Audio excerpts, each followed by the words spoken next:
Hello, everybody. Welcome to the final episode of Liza P DLC Overture, episode 10.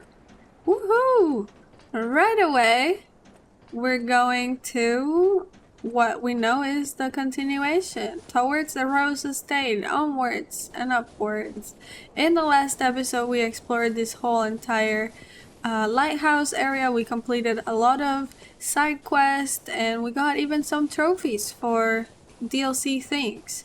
If you go in right here, you get a cutscene, and yeah, this is the start of the good stuff, so I'll let you watch.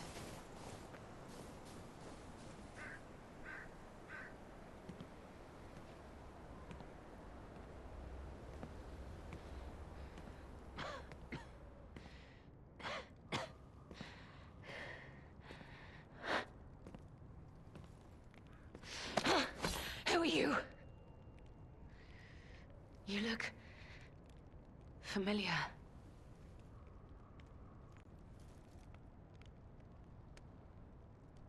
Wait.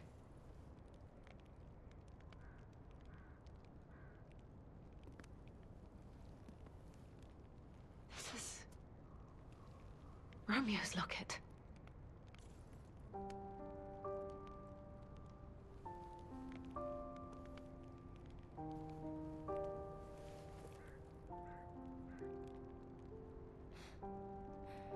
How?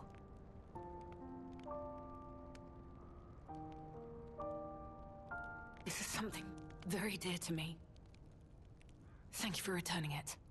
But, before all that, how did you find me?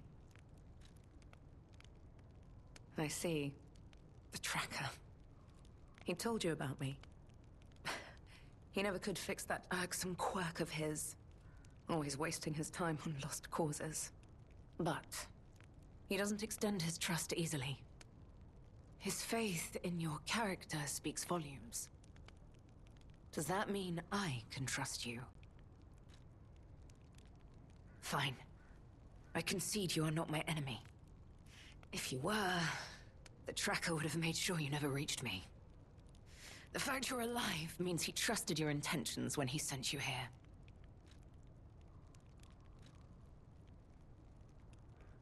The tracker has always looked after others. That's the principle that guides him. Comrades would be a better term to describe us than friends. That said, he is the reason I'm listening to you now. Just don't ask me anymore. This photo. It's the last print left. A pity it's damaged. A memory of me with my 2 apprentices. Happier days now gone forever. I was tough on them. I was such a fool. I never appreciated how precious our time together truly was. When tragedy befell us, I couldn't face the past. But Romeo kept the locket for me. To tell you the truth, I couldn't bear it. It was just too painful to see how happy we'd been. All this is the work of that damned Arlecchino. We have a history. When he ran rampant as a serial killer long ago, I was the one who put an end to his reign of terror. He was evil to the core. So during our battle, I did my best to destroy his body. Perhaps he holds a grudge against me over that. I had heard the ego of a murderer awakened within his ergo. But can a puppet be considered human through ego alone? I don't even know if a puppet is capable of holding a grudge like a human. But since he dragged Romeo into this, I will not let it stand. Arlecchino left me an invitation to meet. To think he was under my nose the entire time. I searched everywhere for him. Insanity. No time for regrets. Romeo is at the Rose Estate. Along with that damned puppet. Do you truly mean that? You'll be putting your life on the line. I'd like to say I don't need your or anyone's help. But The last time I fought Arlecchino, I just barely managed to get the upper hand. And that was when I was healthy. There's no guarantee I'll win this time. With Romeo's life at stake, I accept your help.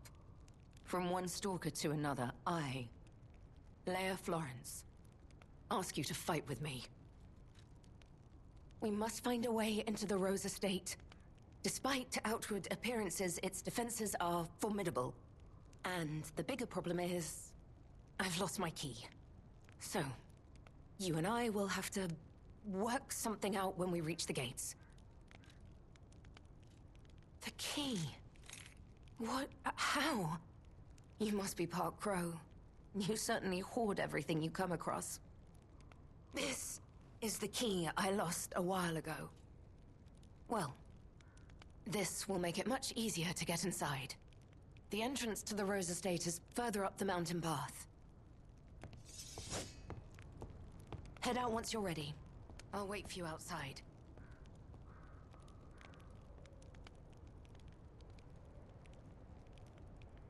We get a lot of information out of that conversation. We also get a damaged poster. It says, a defaced poster featuring an image of a missing person.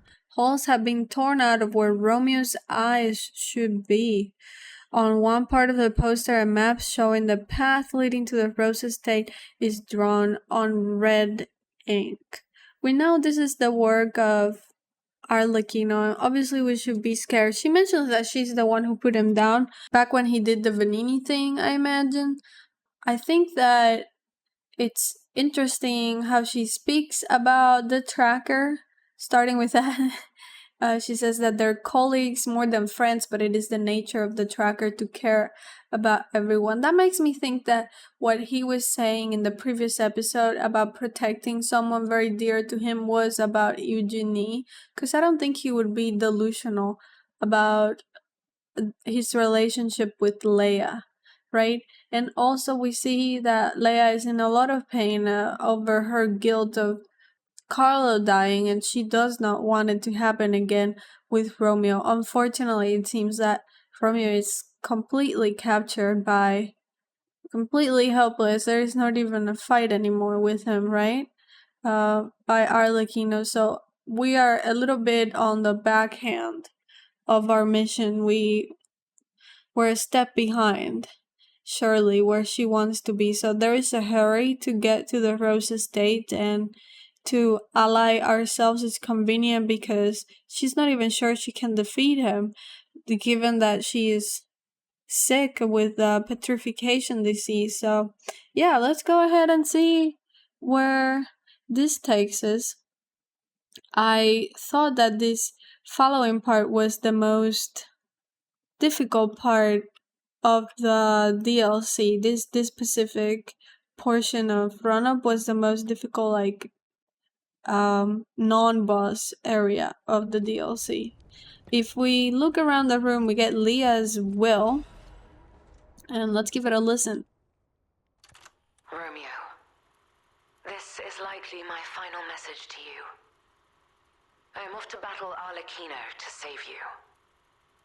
I'll do whatever it takes. Your survival is all that matters. Nothing else comes close, not even my life.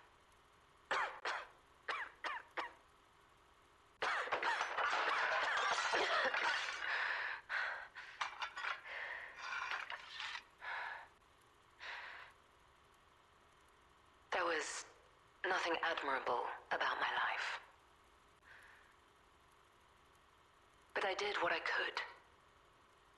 In the only way I knew how. I know Carlo's death scarred us all. I know it changed everything. But we endured. There was always hope. And it was because of you. Without you by my side, I would have been lost long ago. So, like I was saying, you can see how much it affected her. It's so present in her mind. She does not want to repeat it. She is an awesome sidekick to have. This area is hard, but she is very, very cool. The enemies here are not to be taken lightly. I'm gonna put you through my first attempt going through with her. I believe I did die We're wasting one time here. I'm not sure actually. I don't remember, it's been a while. But yeah, I think I died one time and I had to redo it again. Nonetheless, even if I did it first try or if I died one time, I thought it was hard. There's a lot of enemies, and yes, she helps, but you see her health bar and you don't want her to die, right?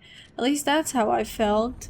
I was just very nervous about her health going low, and I don't know what if I ruined the DLC because she died on the way to the Rose Estate. Before that final moment, I have mentioned to you very at the beginning of this playthrough that there was a place in the zoo where you can make a noise, and that I had kept that in my mind that I wanted to see how to make that noise there at some point. So I decided, thinking, oh, this is the end of the game. What a better time to go check if I could make the noise than now. Surely I won't get anything else to make that noise rather than right now, right?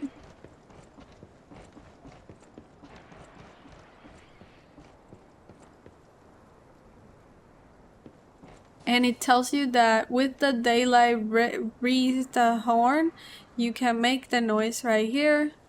And you see, as soon as you make the noise, the parrots go away and they drop you a little seed.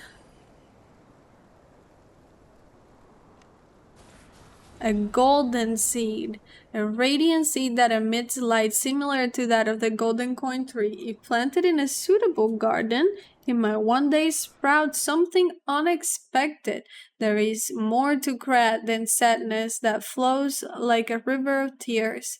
Even this seed might hold an unexpected miracle. So, a little hint as to what to do with it. And we go back to the Stargazer.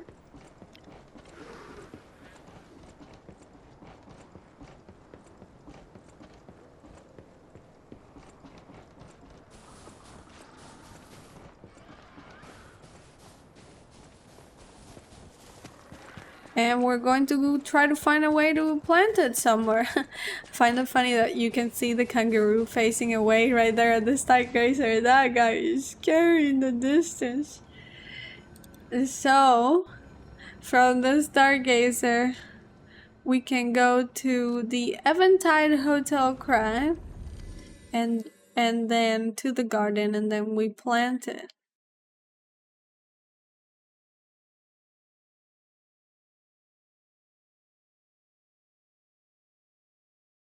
A little chat with our friend first, just to check we're not missing anything.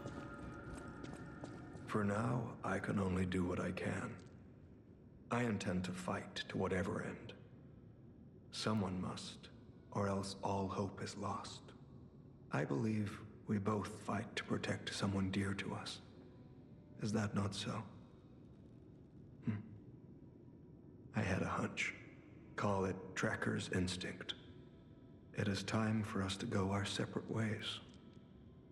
I wish you luck. For now, I believe it is time. Have you seen what's behind the hotel? Another tree that bears gold coin fruit. I believe the alchemists are attempting to reproduce this tree. Perhaps, I hope anyway, this tree is linked to the cure.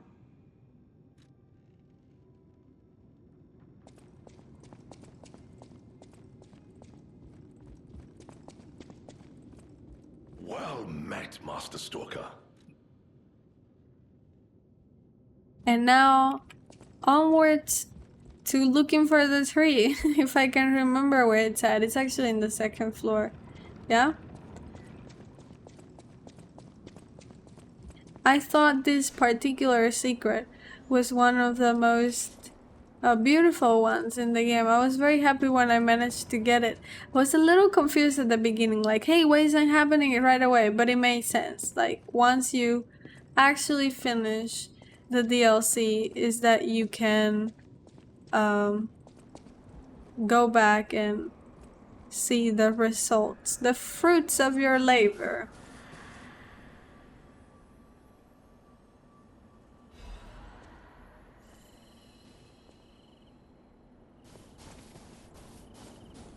You plant it right here on this vase, and yeah, set it and forget it. You don't have to do anything else until the DLC is completed and you have seen all of the cutscenes. If you investigated, it would say that, you know, there is a golden seed planted there, but nothing else. We have a gate and the room where Paracelsus used to be, which in this time around belongs to the rabbits. Seems like they were helping Paracelsus with a tree and the collection of the coins kind of thing. An interesting thing about it is how could that go over Geppetto's head? Or is Geppetto, or did Geppetto know specifically between Paracelsus and what he was up to? Was he so focused on his grief that he missed what could have helped him the most?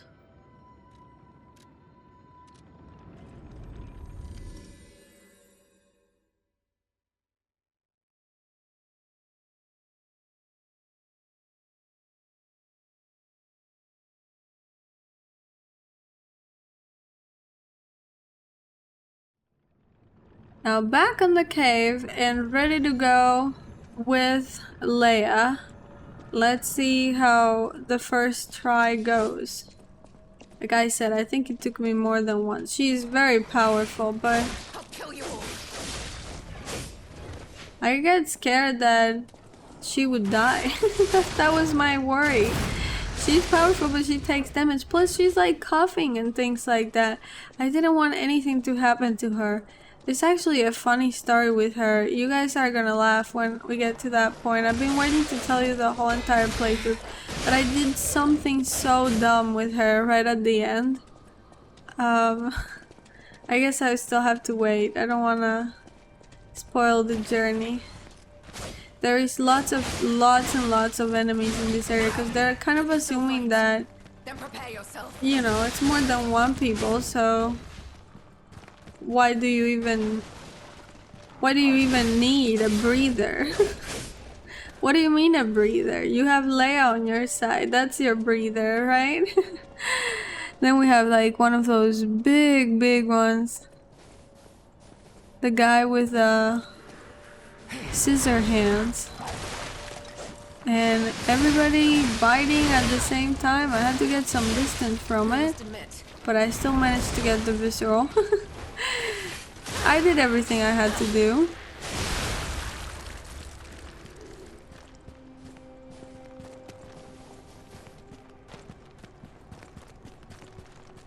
Leia, right behind where they came from, by the way, there is a box and you can get a little shepherd's amulet from that.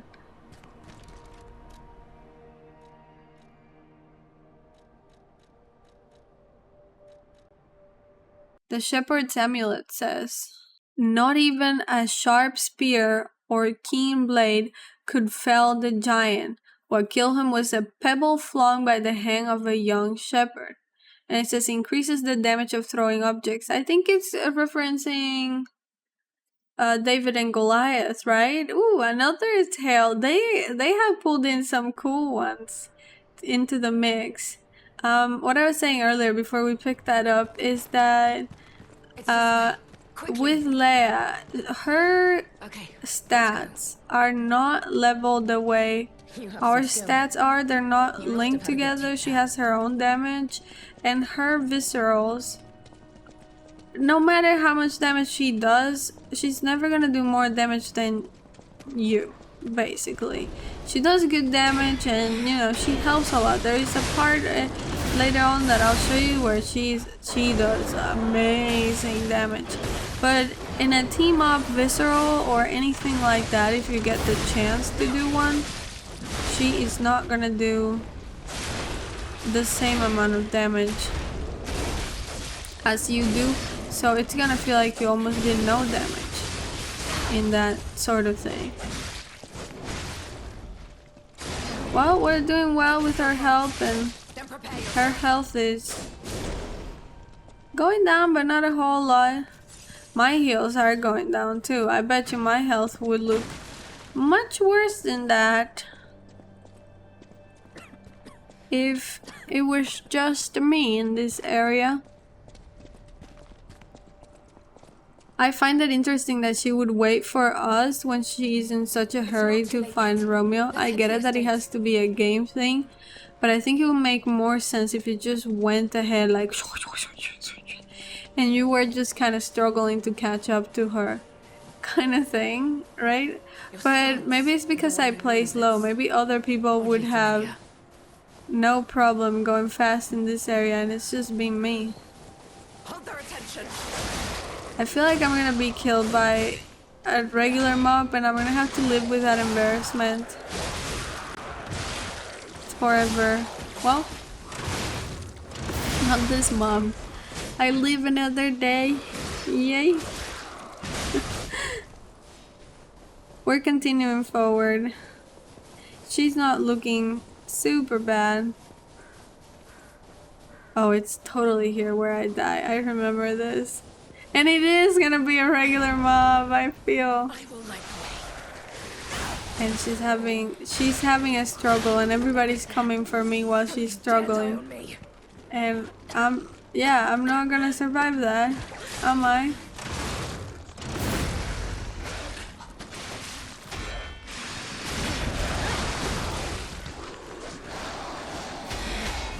I healed, trying to, but I died to a lady the easiest way. Okay, let me fast forward you through all of that now in a sped up version. It's gonna be much easier. I don't think you can just run through this since she will interact with every mob, but maybe if you just stand at the roses stage, she comes behind you. Has somebody tried to do that? I'm not sure.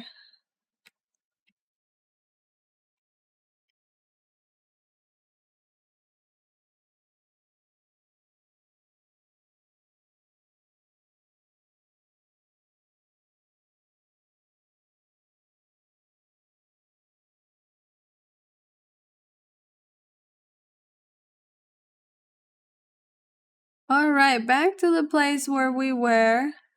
I promise you this time, I make it through. Actually, I have even less heals than last time. Ain't that a little bit more embarrassing? She killed those people like in a blink. Why was I struggling last time with them? Seems so unfair. No, do that some more, Leia. Save me! Save me, Leia! I have like 27k. Her ults are so cool. Anyone in the comments, since I didn't experiment much with weapons, does anyone in the comments know if you can use a weapon that has that ult as well? No spoilers, but I'm thinking, can you use her weapon post-game and have that same ult? That looks so cool. Same thing with the tracker, I guess, since we do have... But the tracker is a bow kind of thing, what he has, right? I wonder if there's a bow run of this game. I actually do want to look that up. There's a bunch of dogs right here. Golly, you don't want to do all that. And Leia is like ahead, so she's not gonna help me with the dogs. Never mind, she's coming back. She's a homie. She knew I was struggling. Oh, a secret wolf that was just like waiting there. She's almost dead, by the way. I have failed her tremendously and let her down. What if she died on the way to the Rose Estate? That thought was freaking me out. Okay, you think we're done? We're not done. There's even more enemies ahead. She's kicking some ass though. I love how I jumped in with a rope and they were all already dead. Like, Bro, chill, she's got this. She's the legendary stalker after all. You know, in parts of the DLC they say, oh, I love how you guys fight so similar, you remind me of someone, you know, stuff like that. And at times they're saying it reminds her of Carla, right? But other times, others have been meaning that Let's head to the estate. we remind them of Leia, because she was our mentor. And I thought it would be interesting to redo the playthrough in like a new game plus using maybe, I don't know, a similar outfit and a similar weapon, something like that. Make it even sillier for people to say that our stuff seems familiar. Trying to get that visceral, but I couldn't find it. It was behind him. I still got him though. We're almost there. We just have one final push, the bridge, and unfortunately I don't have any more heals. So this is it. I'm on my last drink. So is Leia, to be honest. Her health is quite low. I don't think she's gonna die if I let her solo them. It's just a bunch of little people and then a big monkey at the end. She is very much doing the good stuff though. Right? And the big...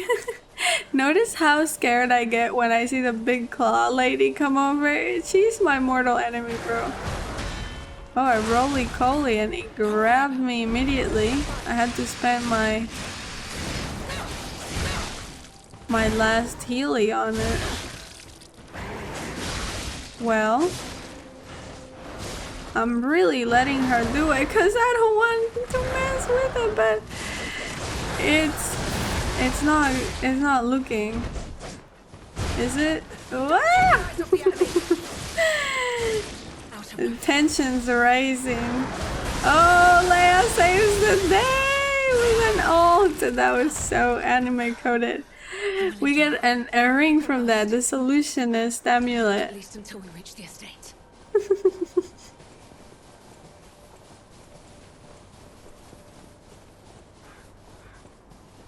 Oh, the way she walks and that health that I have left, mate, that's crazy. I wasn't gonna go back, right? But we have the estate right ahead and it cuts to a cutscene, I believe, when we get there. I was waiting for the heal to come back up.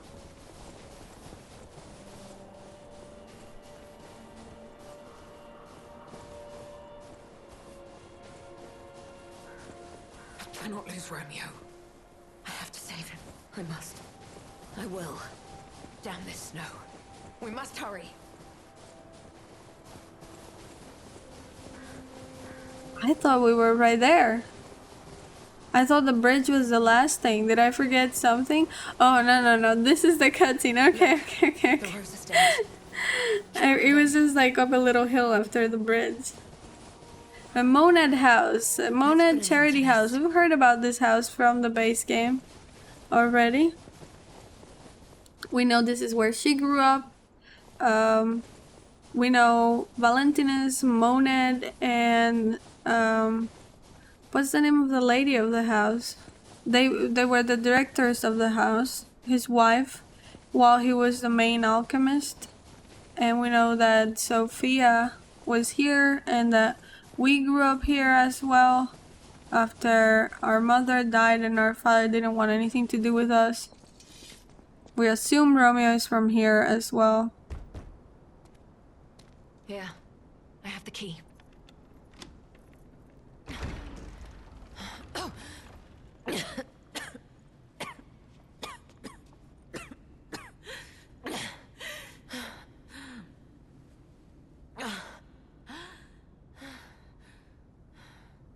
We made it, but I may have pushed myself too hard.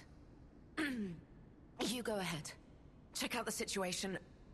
I'll follow soon. I just need to take something for the pain. You know what? I'm not even going to lie. After that, after seeing her struggling like that, I was super immersed. I was really nervous. I thought she was going to die. What happened here? Wait, could this be the Monad Charity House tragedy? But that was the petrification disease, wasn't it? This is just a massacre. Once we sit on the Stargazer, we get from Gemini a little piece of information that is crucial to our timeline. This is the true meaning of the Charity House tragedy. It wasn't the petrification disease, but a murderer Head on inside. coming through. And we know who that murderer is.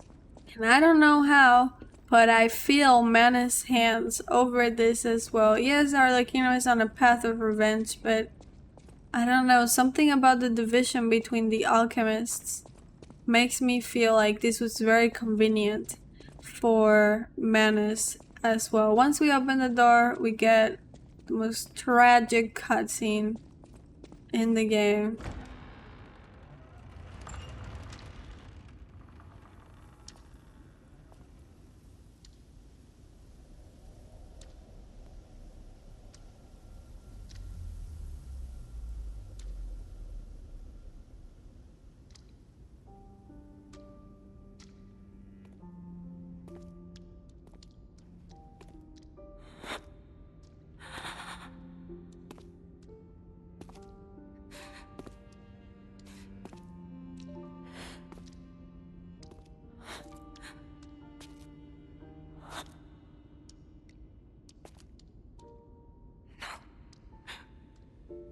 Not you.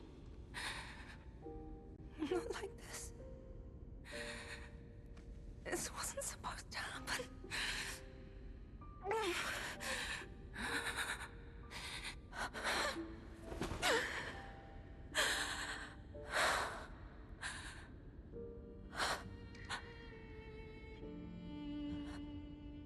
Romeo. Why does this keep happening? Is it me? Is it my fault? Romeo. You never should have had to suffer this. Not you. Just the tragic scene, terrible to hear Leia blame herself. We get a deformed face, the broken statue hanging upside down in the room with Romeo's real arms attached to it at the end. Obviously, we know that that can't be good, right? Who survives a murder detaching their hands like that? Romeo's not just in trouble, he's probably dead now somewhere. Under the statue and the arms, we get Romeo's letter and a blood-splattered photo. Romeo's letter says, Master Leia, by the time you read this letter, I will be at the zoo, taking care of the matters I recently informed you about. Please don't be concerned that I'm acting on my own. I'm not a child anymore. I hope instead you will focus on getting some rest. Your health won't improve without it. I'll bring you some fine coffee that suits your tastes when I return. Your faithful apprentice, Romeo. Just very sad to see little bits of his personality. Also, another thing that really struck my chord with this imagery is that little by little we're building in our mind the king of puppets that we fight in the base game. How, what the parts of Romeo that we're missing from him are due to this exact moments that we're able to see but unable to change, and that's so difficult. The blood splattered photo, it seems like a man has been hung with like robot arms and a crown, kind of like the king of puppets crown as well. This is This is just terrible, terrible torture. Once again, we're seeing Arlecchino as this very murderous misanthrope with like his heart out against any humans, but specifically revenge for the human that caught him, right? Like put him down, and this is his way of inflicting pain to Leia. The photograph says, a photograph of a young man whose blonde hair is streaked with blood, his face is not visible. I think that he also took his eyes out, because we've seen the eyes taken out of several photos. So that's probably very sad. You know, an interesting thing to think about is how through all of this, Romeo was able to keep a little bit of his ergo, because the king of puppets was leaving us message after message through all of Krat, and that says a lot about him when he awoke his ergo and his egos of his past life in that form. He did not seek revenge. He wanted to basically, reunite with his friend. Even in his new form, he accepted it, and he was the king of puppets, but he was also still Carlo's friend, and he wanted to do the same for his friend. He wanted his friend to wake up inside that body as well. It's a interesting but sad thought about the future. I feel like this DLC has done such a good job at tying everything in. Going from the place with the statue hanging. Originally, actually, I was very confused, thinking the statue itself was Romeo, and I was like, how can Romeo be so tall and big? It's like, we're all regular humans, right? But no, this has nothing to do with that. It's just his hands attached to the statue. This is horrific. To see the arms of her apprentice like that. Do you think she'll be okay? I mean, that would destroy anyone, regardless of their resolve. The only way we can help her is to find Romeo. We get some words from Gemini. Obviously, I agree. It is shocking to see the last person you have left to, to have lost them, be so close yet so far. Just a few minutes ahead. We see some shortcuts. This area is gonna be quite the complex map. Every time that we get inside a house, they do their best maps inside houses, in my opinion. They just wrap around a lot and just go around a lot. I don't know why we couldn't just smash through the walls, but yeah. There's a piano. I was looking at it thinking, oh, can you play it? But I don't think that would be the tone for right now. Continuing on the exploration, you find On the Potential of the Murder Puppet book in a bench, and it says, to the most honorable Sir Simon, the second experiment involving Puppet A is complete, and although rigorous testing must still be conducted, so far we have avoided any major conflicts or issues. As expected, this puppet is small, even insignificant thing, but it is self-aware. In fact, it believes itself to be human. We will continue to observe the subject in hopes it is able to master the appearance, if not the truth, of human thought and behavior. We believe it could be quite useful to you in the future, Sir Simon. When we procured the puppet, it was so severely damaged it required a full set of new limbs. Because it was so thoroughly destroyed, even I had doubts about whether we could recover it to an operable state. The repairs took longer than expected. We ask for your patience and understanding regarding this. Respectfully, Sergio, the puppet manager. The murder puppet, right? And subject A. That has to be Arlecchino. And it does tie in back to Simon and his divide within the order. Maybe this puppet was the weapon that he looked for to get an advantage over others. Seemingly worked, because this is the house of Valentimus Monad, the head of the alchemists as well. So whatever he's doing here is not gonna be good for Valentimus, right? Probably is no longer good for Valentimus. I am sure Simon is behind this in some way, of feeding the puppet in its seeking of revenge and whatnot, setting it up to be exactly here, right? This hallway is full to the brim with enemies, and they all do decay, which breaks your weapon, so be careful, keep your weapon looking alright. They're not very hard, but we know that in general I struggle with this sort of more basic enemies and lots of them at the same time. It's kind of scary nonetheless.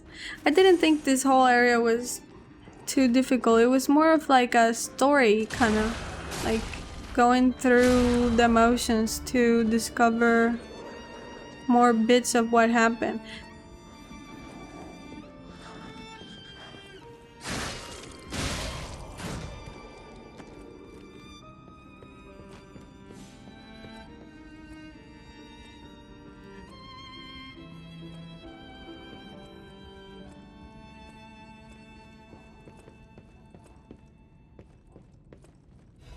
A petition to the order is the next writing that we find. It says, "To the esteemed and honorable Sir Valentimus, first, while I understand your appreciation of Simon's talents, you must understand how malicious the man has become.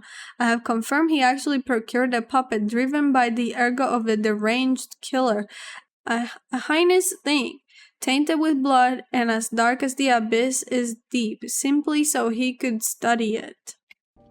I have heard it is said that if you gaze for too long into the abyss gazes also into you. Yet the abyss, we're told, it is the way we must go if we are to emerge into the light. But what light is to be gained from embracing the mad ergo of a remorseless killer? Please, before it's too late, you must take action. Sanction him, your faithful aide, Arden." There's a little more background into how the split was beginning to happen within the order and the type of things that Simon was trying to get away with behind Valentimus' back. I'm sure, it wasn't well received, and now we're seeing the consequences of that, right?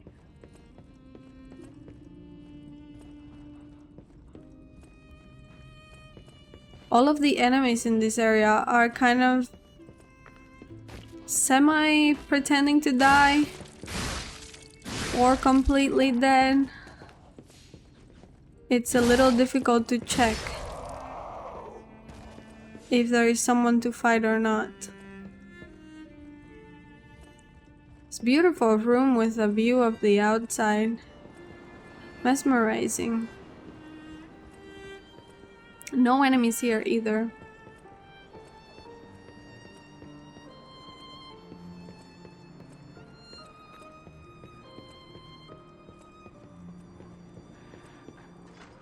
But turning around, we have a hallway full of them. Especially the spitter one is the annoying one, since, it'll see you from a while away and it'll try to get you as well.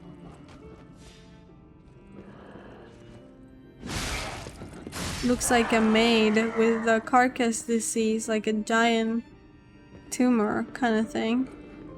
Very creepy. In a new area, full of murder as well. I'm guessing the people who died here, by the way, there's children in the ground as well with like things covering their heads. I'm guessing the people who died here were both the staff and the orphans, right? And many of them had the carcass disease, so once they were murdered, they exploded with it too. I mean, that's my thought. Right? We have a mini boss in that room. He's not too bad, as you can see. I've procced him with fire already. Just getting him down slowly but surely. His moves are very telegraphed. If you manage to get a lucky roll like I did, try not to get caught against the table like that.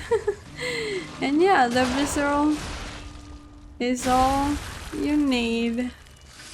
Decay, of course, was getting down my weapon, so I went to fix it before it got too low.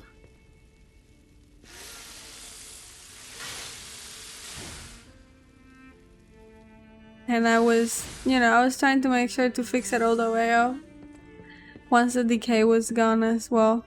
We have some photos of people hanging from the walls. No idea who they are. At least not for certain, but we could speculate if any of them are known. Some of the pictures here in this children's bedroom you can look up close. Sharing the warmth of giving, an evening of philanthropy, says one. There is some kids drawing. This one says, you're all invited to an evening of philanthropy being held at the Mona Charity House! Exclamation mark. And then finally there is a picture. May your future days be naught but happiness. A celebration of the charity. I wonder if Carlo is in that picture or Sophia, or like what year was it taken if they were all there. Here's our shortcut that we saw earlier to go back, and it wouldn't be such a bad idea to go back since we have healed quite a bit. You can jump from out here, and Leia is gone now, by the way. Once you're back, where did she go to? Probably through the house as well, like just like us, right? And looking for him.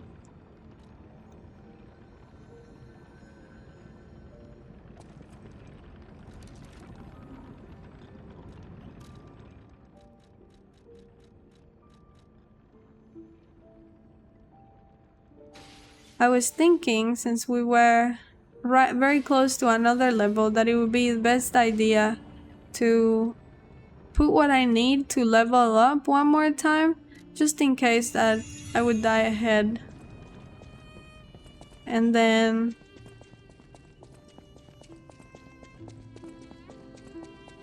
going through the way back, the same way we came over, having to see that terrible image every time we go in, right? But at the end of the hallway upstairs, you can continue through exploring new rooms. To the right is the way we came over, and forward is the way we want to continue going. That room at the end, if it looks familiar, it's Sophia's room. Seems like a replica of the place where we find her in the Alchemist Isle, probably because Simon kidnapped her, took her away, right?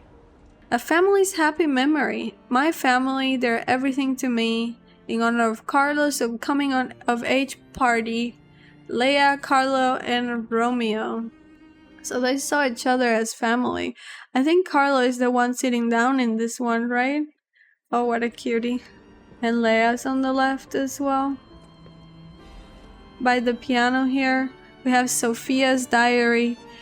This petrification disease has everyone frozen with fear, frozen except for the trembling. Father ordered the quarantine measures at first sign of trouble, and Antonia's music has helped calm and comfort those desperate people, many children who fled here. If the quarantine works, this winter will pass with no further trouble.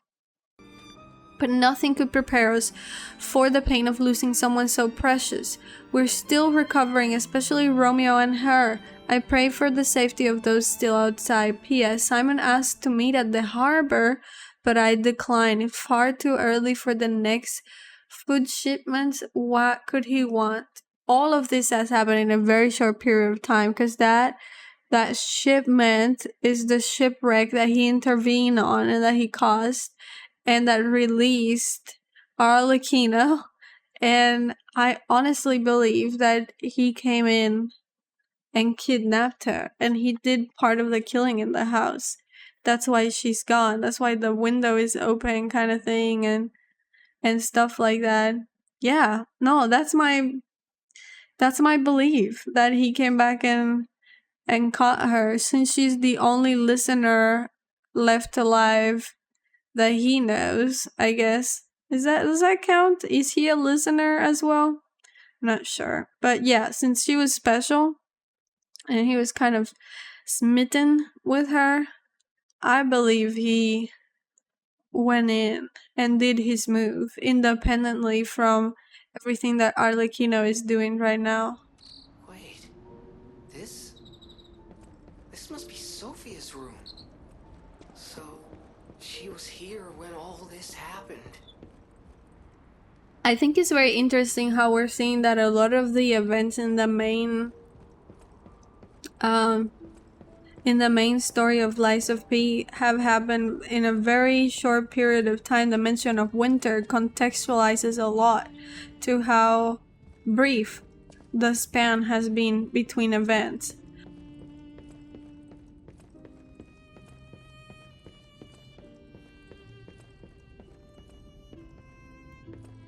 We have another letter from an old friend, undelivered. The first part of this letter is missing. It says, I know you're angry about what you've read. I am sorry for my rudeness, Antonia. That is what Grandmaster Geppetto, the head of the workshop, would have sent you. This is different. This letter is from your old friend Giuseppe. Antonia, ever since that day, I can't recognize this world. I was intolerant, an ambitious man who came to believe his own genius reputation, only focused on one thing, reaching the pinnacle of his field. When I learned of Vanini's brilliant work, I didn't want to acknowledge him. How dare he try to outdo me?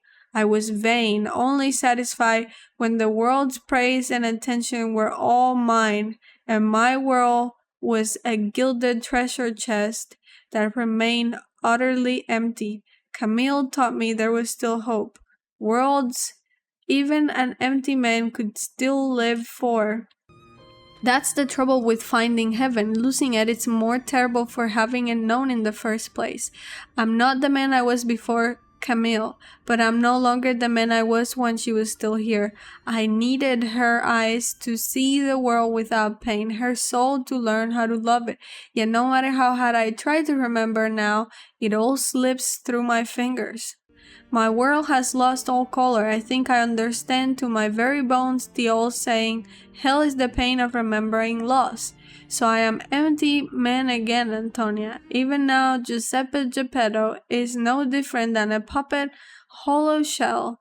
I have one last worry, the child. I decided to let him try to live in Camille's world, and that meant a world without me. Thanks to you and Mona Charity House, Chal grew up happily, I think. I am grateful. Leaving the child was selfish, I can't deny it. Leaving him to grow up without parents was unforgivable, and yet I still believe it was the right path. Instead of growing up in a world of ash and ruin, Carlo had you. I hope someday you can forgive this old fool, Antonia. Your friend, Giuseppe. This is a very good letter. It gives a lot into the grief of who really was being mourned by Geppetto, and he's sort of like layered guilt as well. He's mourning his wife, missing out on his son.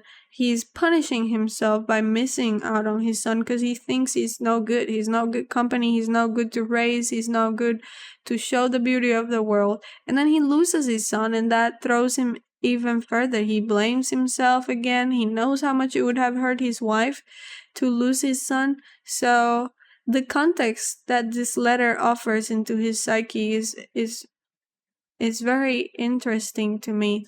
Antonia was mentioned also in the diary for playing music around the house and sort of, being a calming presence. I wonder where she is during these moments right now in the DLC. I know a couple of things at the end kind of make me think that maybe she's with Geppetto. We'll see more of this once we get the final cutscenes, but for those of you who have played it, yeah, that's my thought of where she would be, since we know that she's alive because she survives until we find her later on.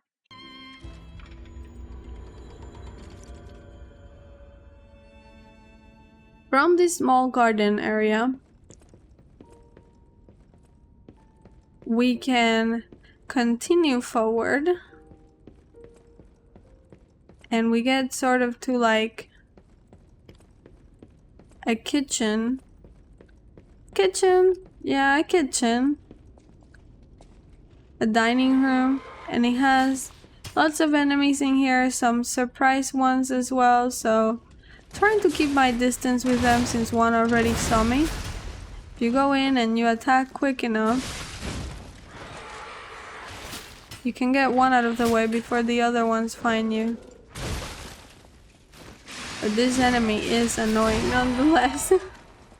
I spent my special on her thinking she was the last thing in the room, but she was not, and I feel like I paid dearly for that. I feel like I goofed it. Yeah. Now we see a roly-polio coming up. I'm buffing with fire, trying to get this guy out of my way. Oh, he's very heavy hits. You can parry these.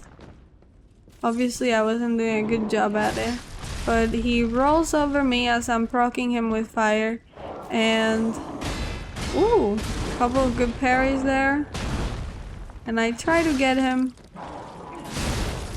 but he gets me with a 1-2, and that was it. I'm gonna zoom in forward to get him back here after that silly death. I think it was the only one, I would say.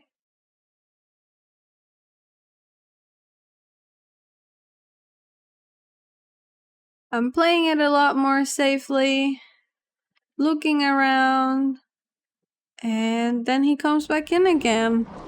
Let's see how I do.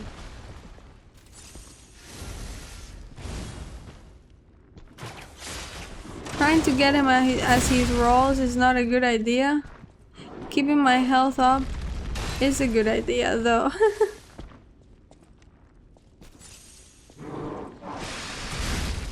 Oh, and that special was wasted. Wasted on him. Now the other guy is here as well. How does that seem fair?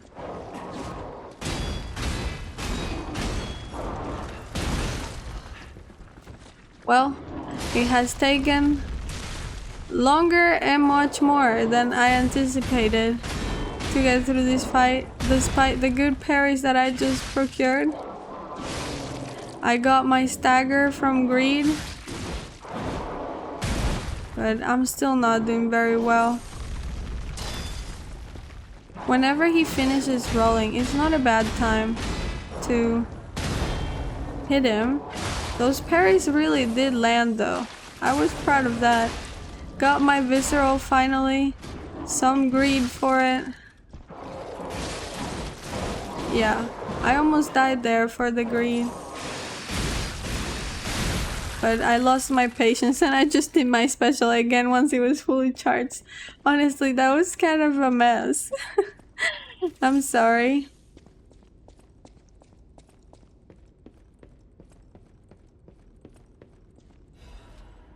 At the end of the room we find a vivid ergo crystal, and we can continue on through the back of the kitchen sorta. And something that reminds me a little bit of Dark Souls 3, where yeah, you're going in Anne Orlando or something through one of the kitchens like this, right? In the back by the bridge, something like that. I remember a kitchen, okay, and it reminds me of that. If you go down the steps, you get to like a cellar area with a new bonfire to mark your progression. I really needed it. I was running low, wasn't I?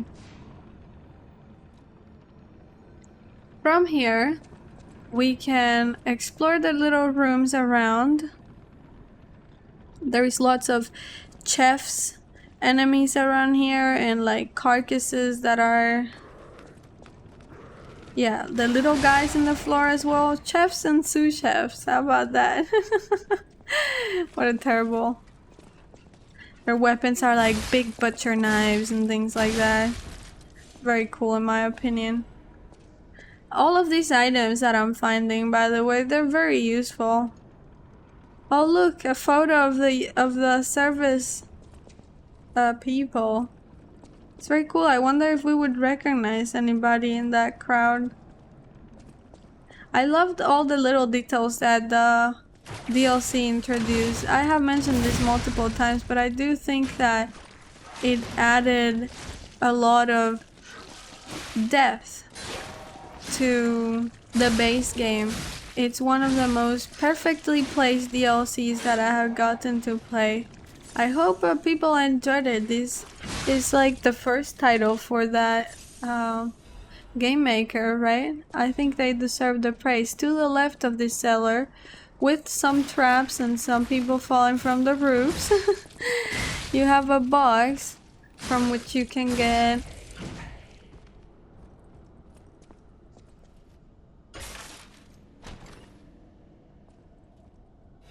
a frenzied amulet. Another one, because I think we do have one of those already.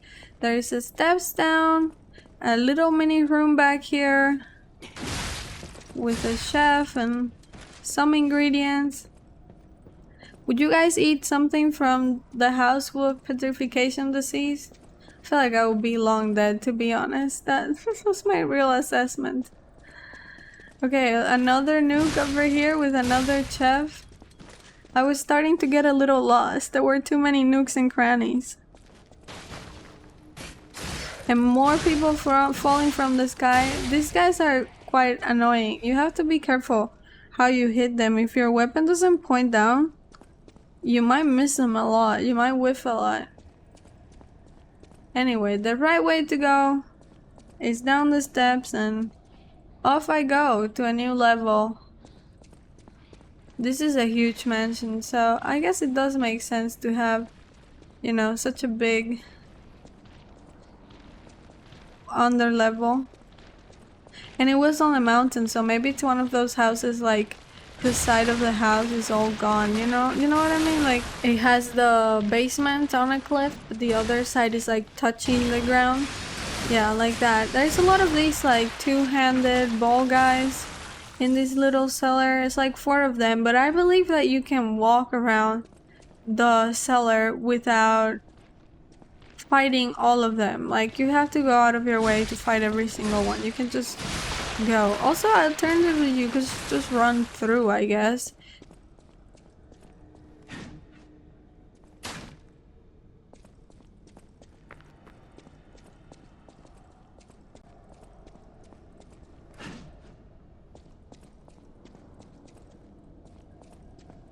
Since you're going up and down steps and stuff like that, like this ladder at the end, they wouldn't follow you up the ladder, I don't think. New level, we're back up, but on the other side there's like a bolstered door, and at the end of it, it says edict, purification for the great truth. We will purify these heresies for the great truth, for leader Valentinus will not. He's a feeble turncoat. He has halted research into ascension and abandoned the path of truth. He has there placed the Great One's physical form into the hands of heretics and unbelievers. The heresies cannot stand. As the inheritors of the sacred truth, we must take control.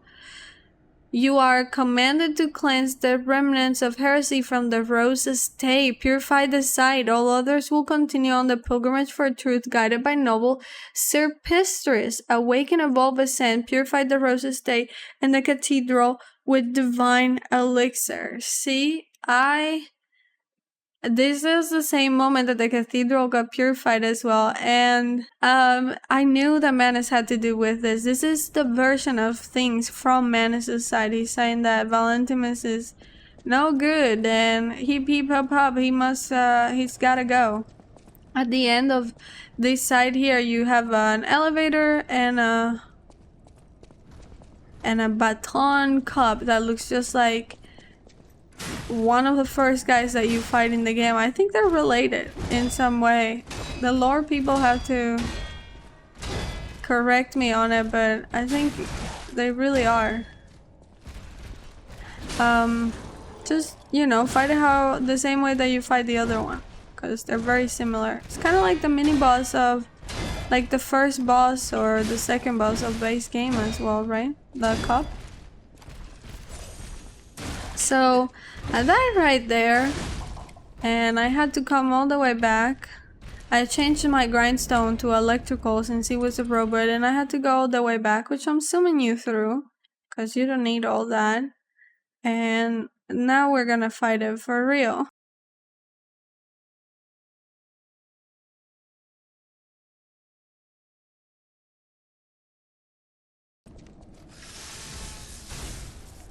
Recovering my ergo, doing my rope as well. He's not too bad.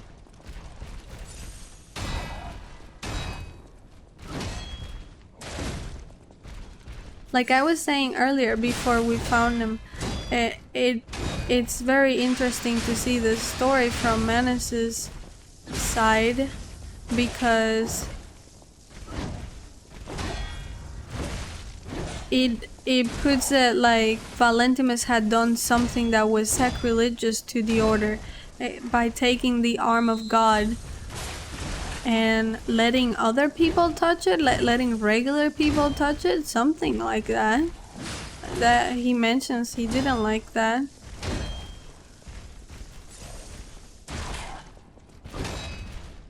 This guy's quite relentless in comparison to the other ones that we fight like him. But not too bad to parry. I'm landing quite a few. Once I get that visceral, you know, it ain't so bad from there. His red attack is super wound up. Hopefully, no death this time around. Oh yeah. He is down. And we get accusation against Simon from it.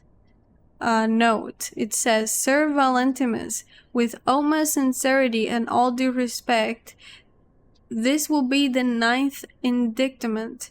I write to you now, not as Luca, senior counselor, but as Luca, your protege. As I've said, I strive to live by your guidance and lessons. You know this, I'm sure of it. So it's with that same sincerity and respect that I will continue to indict Simon. An assembly must be called regarding all of these immediately. Not only is he using Ergo for personal gain, he is carelessly exploiting it. He's even gathering followers and convincing them that he will lead them to ascension, to godhood. He's making no effort to hide his true intentions. But it is not too late. Please call an assembly. I will prove everything. Senior Counselor Luca. And this policeman was delivering the accusation to Valentimus, I guess, when he got, stuck down here in the cellar in that whole commotion. He's like a robot. He's like the only robot that's around here. That's interesting. 9 indictments. It seems like Valentimus had some love for Simon. He did not want all of this to come down this way. Kind of a Nietzschean thing, a pity, God's pity for men, right? Like, was ultimately his undoing. To give Simon so many chances was ultimately caused all of this to happen. I think it's an interesting explanation for the story, and I think Simon, the letter saying that Simon has broken so many covenants and is telling other people that they can be immortal, is also interesting, showing the division within the order and the loyalists, what they thought of the things that he was saying. and how it would become popular to others.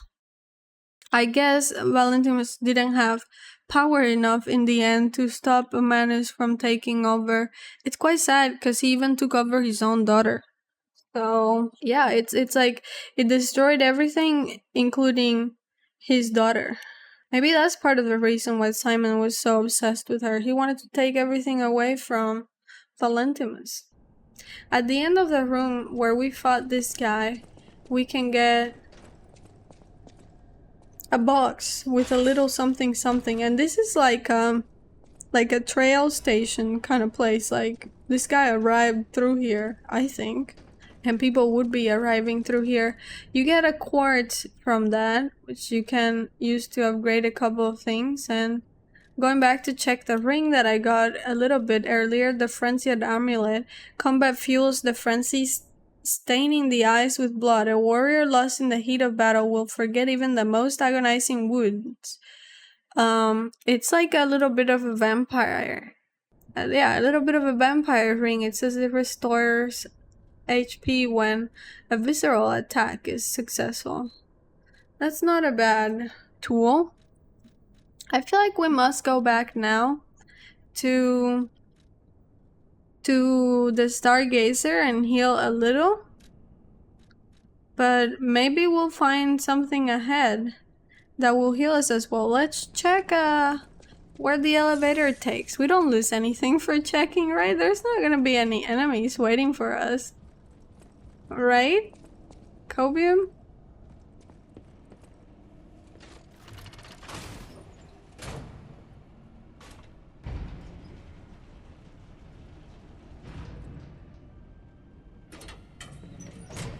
At the end of this elevator, we enter a room, and it is the room of Valentimus. Monad has a white box at the end, different from all the boxes, a marble one. There's music playing, and there is a letter to Valentimus in the room. It says, "A letter folded with great care. It's written in steady, neat handwriting. Sir Valentimus, I hope this letter finds you well. I wish to apologize for the manner in which I abandoned my duties, which bordered on betrayal. I love this family, but walking the Monad path proved too painful. I lived in constant fear of being dragged down into the darkness alongside you. I could no longer endure gazing into the yawning abyss. I decided I must walk a different path. I am truly indebted to you for all you have done, for taking me in and raising me, and for the great authority you placed in my hand with the rose sword. I intend to use the power of this sword you gifted me to fight for something righteous. Oh, Father, it embarrasses me even now, but I truly wish to call you that at least once in my life. The feeling inside me as I watch my apprentices grow make me wonder if you felt the same way gazing at me. Your grateful daughter, Leia Florence." That is a very interesting letter to find in his room of when she left and why she left, and you gain warmth from reading that letter. This must be Valentinus in his wife's chambers, if I had to guess. So many bloodstains. I don't think they made it out of here alive. Even a former leader of the Order was helpless when death came calling. From what Gemini comments, it seems like they were killed. There's a picture of them there at the end, and, you know, dragging of blood into the next room, into this painting of their family. Leia is in that painting, and it seems like someone similar to Sophia is in the painting as well, but without the blue hair. I wonder if she looked different before being overtaken by the Ergo, before being experimented on by Manus. I wonder if what we see of her is like a remnant of her Ergo rather than the person herself. It is very interesting to me. It's a sad ending to the family. I don't think that Valentimus was the most righteous person in the game, or like, you know, someone to feel very bad about, but he had seemingly better moral values. Right here at the end, we see the arm of God missing from its where it should be kept. It seems like either Manus stole it from here just moments ago, or maybe Geppetto has been here and he stole it himself. We find the Great Master's letter of excommunication. To my young apprentice, I'm told you have succumbed to delusion and abandoned the path of truth. Valentinus, the human heart can be pitiful, but it is resilient, and I see you were unable to discard your connections to family. But your great sin, handing over the Great One's arm. You have fallen so regrettably far, I have no choice but to inform you that in the name of the council, I declare you excommunicated. As we once shared the bond of master and apprentice, I have personally created this excommunications cure for you, though you might not have time to take it. I've heard my sea monster is on the move, and he's headed your way. You who will not see the thread of eternity, make your choice to live and rot as a human or to bloom into the next phase of evolution as your final act. Unfortunately, the question is rhetorical, for the matter is out of your hands, Valentinus. Wow, so this was his final thread, knowing that he had sent for him to be killed and, for Arlecchino to be unleashed as well, and that he was gonna come over and kidnap Sophia, and he just sends like his goodbyes in a very crude letter accusing him of giving up the faith. I think that the psyche of why Valentinus did what he did is not super explained in the DLC, but it peers at the abyss and it peers back at you. It does seem to hint that he might have seen some of the darkness of touching the arm of God and experimenting with godhood, and the coming of the petrification disease and the cure and the carcass disease. All of that might have actually touched his heart. But what are the true motivations? I could see Valentinus still being alive somehow with the Paracelsus crew. By some miracle, if he was rescued. I don't know where his body is. I didn't look if his body was right here. If there is a body for him right around those rooms that we transited, maybe he's dead, right? Like, probably, most likely he's dead. But there is also a chance that, there could be a twist ahead in the future. I wouldn't be surprised, especially given that we have already killed Simon and we don't know everything about him. We don't know, the true bottom of what he saw, what made him do his decision. I don't think we do. Okay, so from this letter, thinking it was almost the end of the game, or so I thought, I decided to use all of my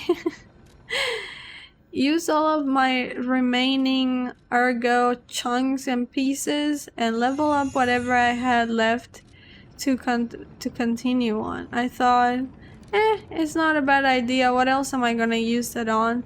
So I poured it into everything that I had, and I got a lot of levels out of that. Let me zoom you forward through that and tell you. At the end, I was at 73 technique and 70 vitality. That's pretty chunky, right? I thought the final boss is gonna be right in the other room. That's what I thought from that letter. But no, we still have a couple more rooms to go through ahead of this. Actually, I wasn't very sure how to proceed, but it is past the Stargazer, and to the right there's a little library that you can touch, and that opens the way forward. Wouldn't it have been so sad if we just left it there and that was the end? Yeah, we go through a series of libraries now. with some shortcuts, some normal enemies looking like carcasses, and a little bit of a puzzle vibe as well. If you fall over into the hole, by the way, you can't get out of it, so you're a little bit trapped. Still lots of dead people around and carcassed people. Now we know the truth that the alchemist caused this.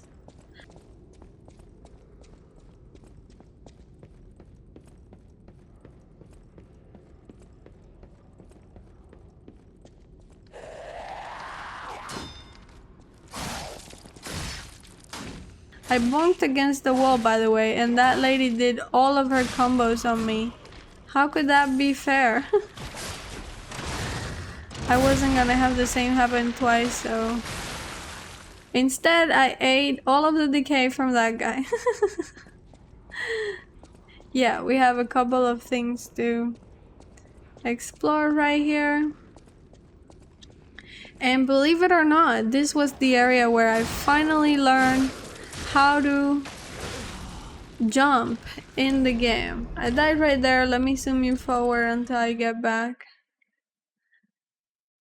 Yeah, like I was saying, believe it or not, this was finally the point in the game where I learned how to jump, where I googled it.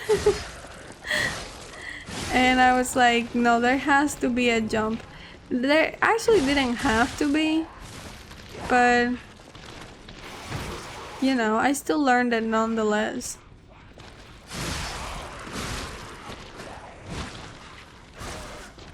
I was so tired of all these enemies coming at once. It didn't feel fair, so I was doing a lot. I was like,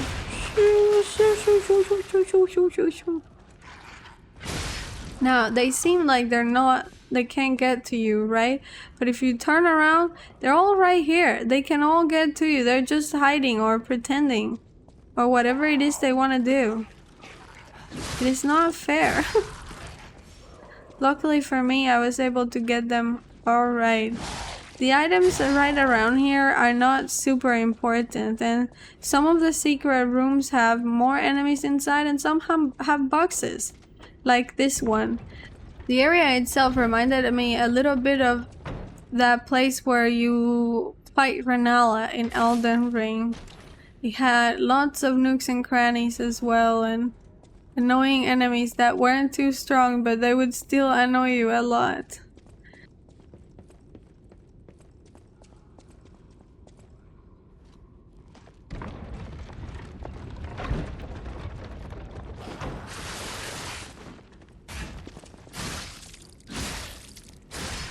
So see, in this case, this guy was alone in there, and there was no treasure.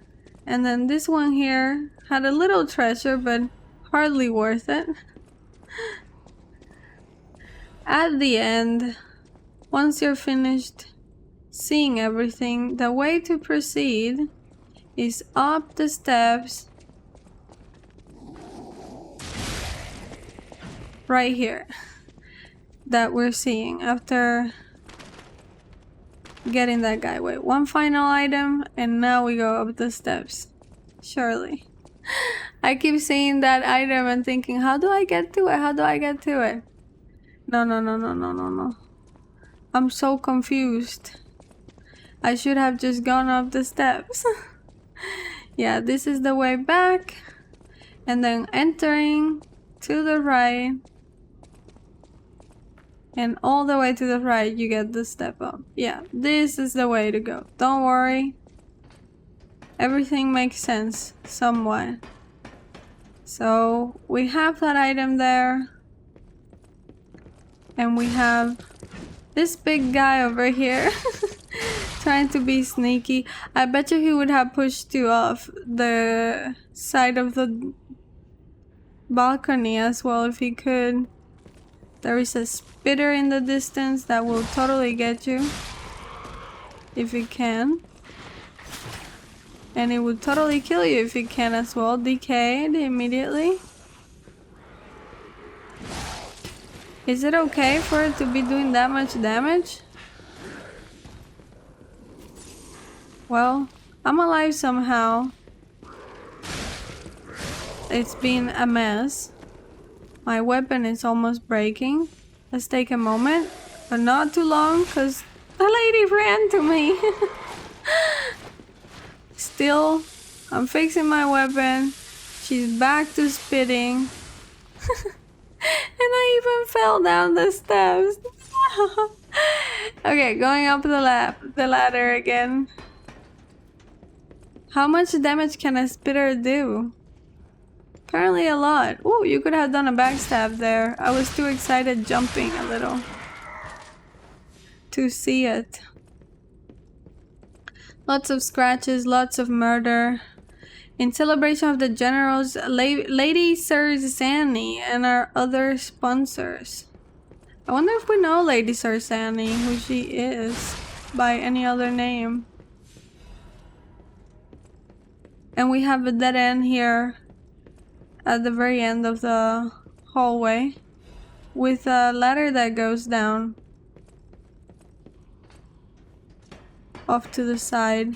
Here is that little place with a item that kept calling, and that moves some bookcases, so you can go back and maybe get to the item now, or so I thought. You actually could move one more bookcase to get to the item, but I guess this was enough for me. I was thinking, how do I jump? How do I jump? There has to be a way to jump. I continue on to the other side for now.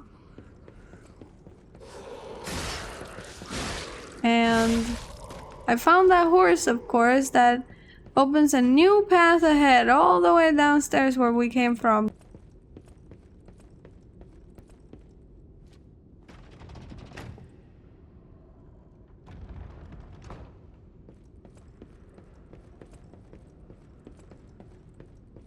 But that doesn't solve this problem right now that I'm trying to figure out. Whoop! Yeah, not even a mild jump out of that. Honestly, I don't know why I forgot to jump. I was thinking surely there's a way. And I went to the controls and all. And I went to see actually how to jump. I'm so sorry. Forward jump was with L3 on PlayStation. So now we all know. Listen, if you were in the same boat as me, you needed to see that. I left it in the editing for you. Empathize with me. So jump! And we made it! It was so easy. Once we didn't... Never mind, I fell anyway on the way back. It was so easy once we didn't have to do all of that. So, we have a way to go forward now. We just have to transit back. Honestly, the item was not even worth it. We have to do a little bit of walking through the beam. We have to do a little walking the plank to get to the other side, and then downstairs again to a big enemy waiting for us. Quite the big bunk that he had there, right? It did not feel fair in any way to be fighting against this guy after I had been racking my brain for so long. I died right away. I'm sorry. My mind was not in it.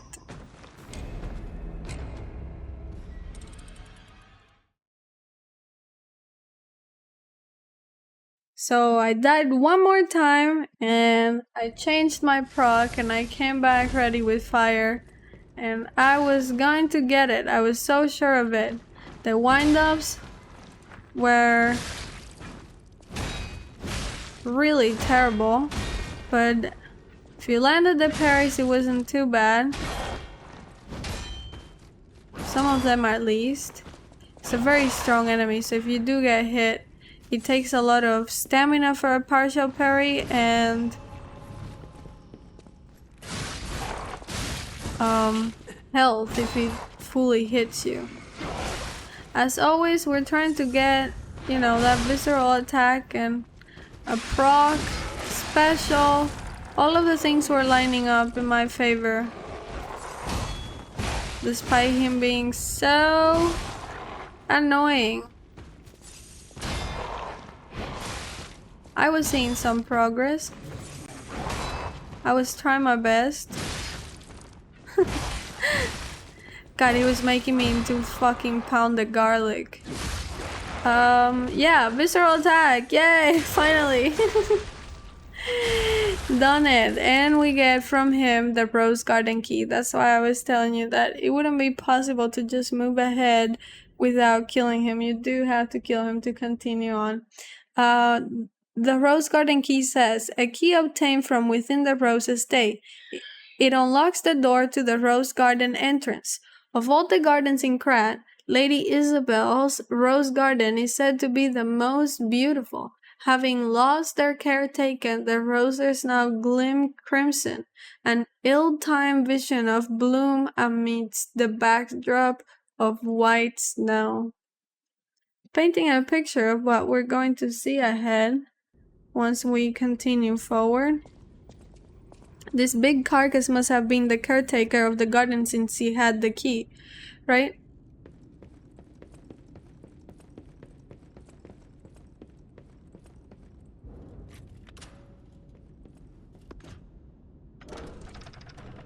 And now, once we get to this room, is where we truly get the warning that, yeah, this is the end of the game.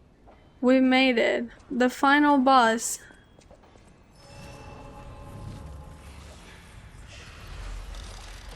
Last battle.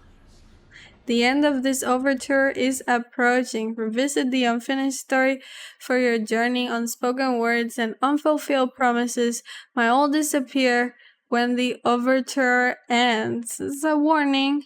I love the name of this DLC, by the way. It's so cool how they all, you know, used to play music together and whatnot, and this is their overture together in some sick way. The statue by the bonfire is beautiful as well, holding the rose. Maybe it's supposed to be Lady Isabel's likeness, holding one of her roses, but now, like the key said, the rose is stained red amidst the white backdrop. Quite sad. Okay, now this is actually it. One final level up. I'm putting some technique up and, you know, tweaking some things around and then going in, checking that I can use all of my quartz that I have left to buy at Hotel Krat.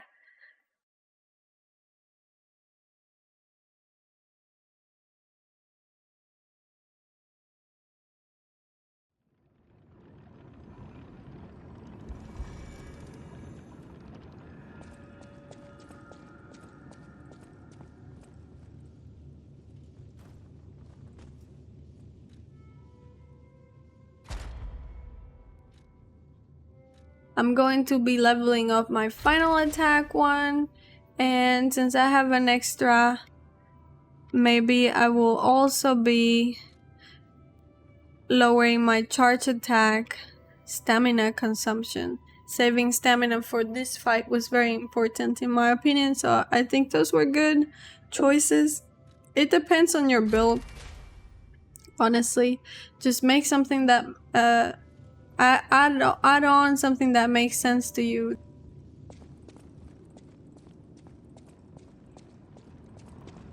The little kitty, really sad story. We'll see more of it once we get to the end credits. And try to talk to everybody. You know, I tried to. Just to check that I wasn't missing anything. I wasn't, so I'm zooming you on through that part. And then we're back. I'm actually ready to show you the fight. This fight took me an unnecessarily long amount of time. It was a very cool fight. I really enjoyed it. I enjoyed learning. There was a specific moment of the fight that is like the full learning, in my opinion. Once you beat that, you're kind of like, oh, I can do this. But yeah, there was something very comical that happened to me during the fight that I'm gonna talk about it now after we see this final cutscene.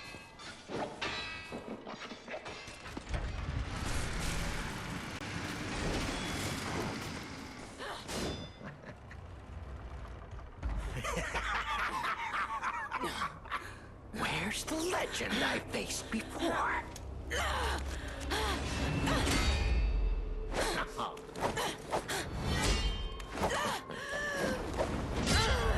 Shut up, you filthy puppet! Oh, no. I must ask.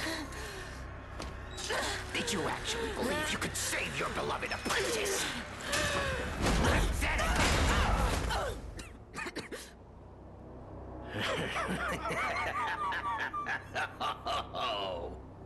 And who might you be? Leia is fighting, Arlecchino is fighting against the backdrop of a dead or dying Romeo. It's a sad moment. Leia seems completely defeated and I died so quickly. I did not last a single second in my first attempt. It was just so quick. The funny thing was that I did not realize that Leia was alive. I watched the cutscene and I was like, oh, she's dead now too, or like, you know, she's being defeated now too, and like she's dying. I have to like save her, right? That sort of thing. I changed my grindstone, by the way, to electric since it make more sense, and I went back in, but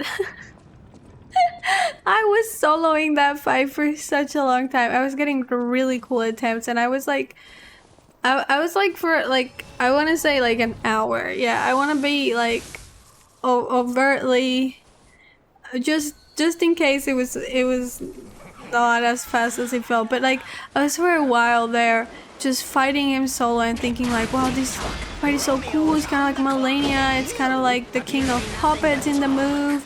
And honestly, I was seeing like, I get it. I get what the King of Puppets is kind of messed up. It's like a mix of this guy and the actual Romeo, and you know, when you see the end, you understand why is that mix. The robot that was available nearby to build Romeo with his awakened ergo was this, I guess, and that's why they look similar and they fight similar. That's all I can say about it. I was also thinking that Leia was already dead whenever you can summon her the whole time through. It was such a silly moment. I was here for a while and I was thinking he was much harder than he really was, because the fight is designed for two, I think, and honestly it's a beautiful fight to fight with her. If I had known, I would have done it from the beginning. I wasn't trying to prove anything with this by fighting him solo, or by learning the fight a little bit solo. Like, you can tell I wasn't getting very far. Eventually, I did get to second phase, and I want to show you that try because I want us to get that cutscene. But I was still soloing the shit out of him at that point. I had not realized that Leia was a comrade at that point yet. I actually learned most of second phase, like solo as well, and it was because I was getting so consistent at second phase. When I was parrying in second phase, I would land next to her, and it eventually told me, like, help her, like lift her up or something like that is what it says. So that's when I noticed it, and it was so silly.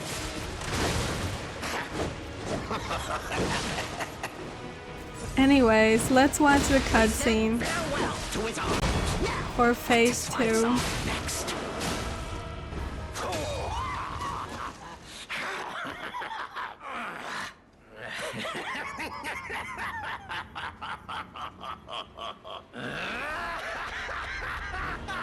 This is exactly what I've been waiting for!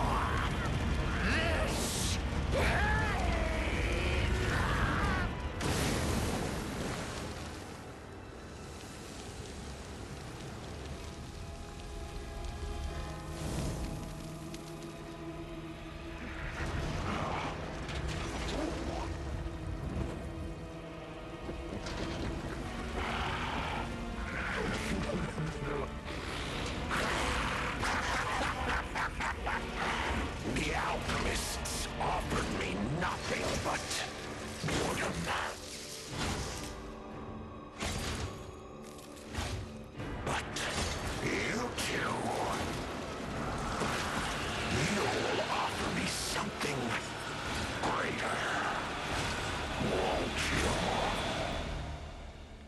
Anyway, he's a twisted fella, isn't he?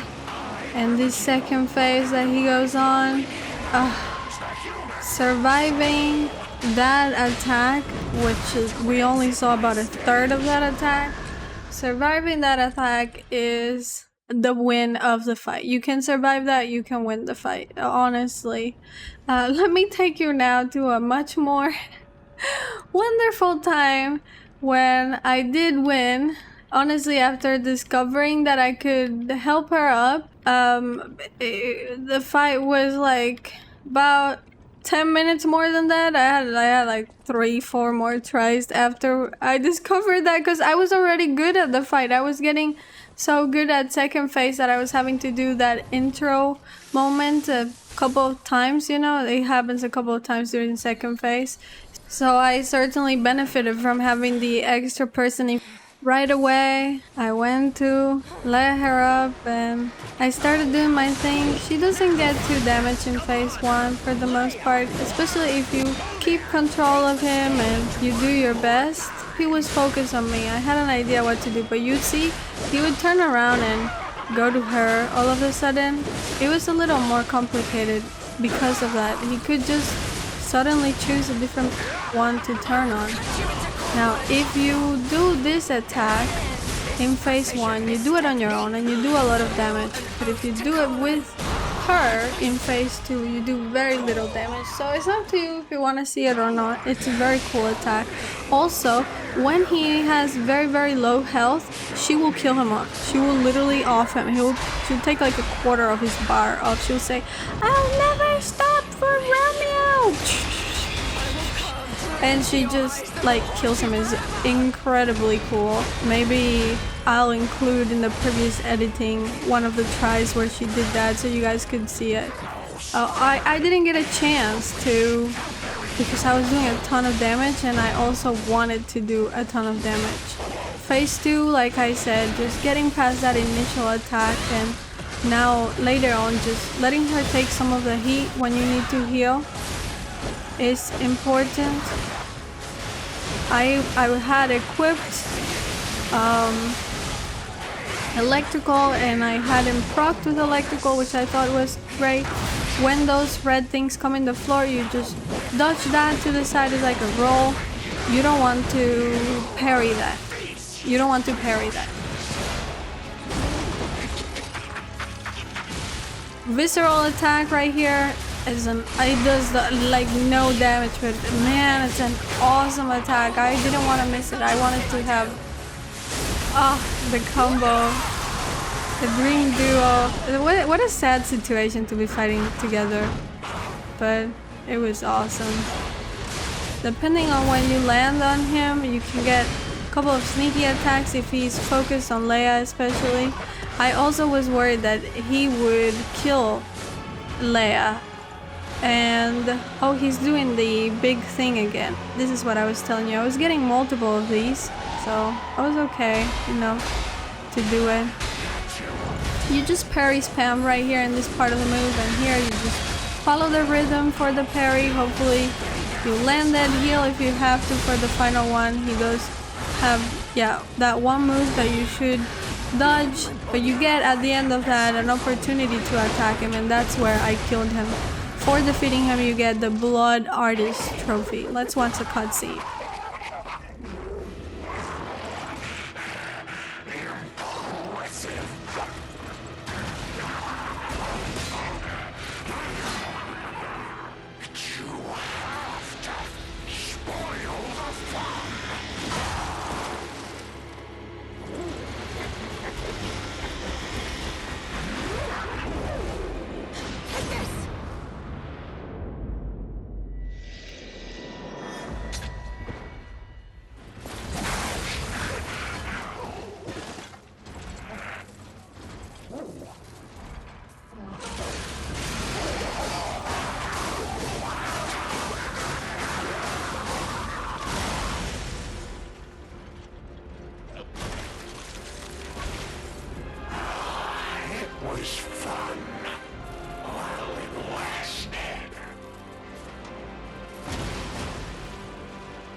what a sick bastard. What a cool ending. Sorry, I'm gonna even pause on his image so I can yap for a moment. But oh my god, that was so cool.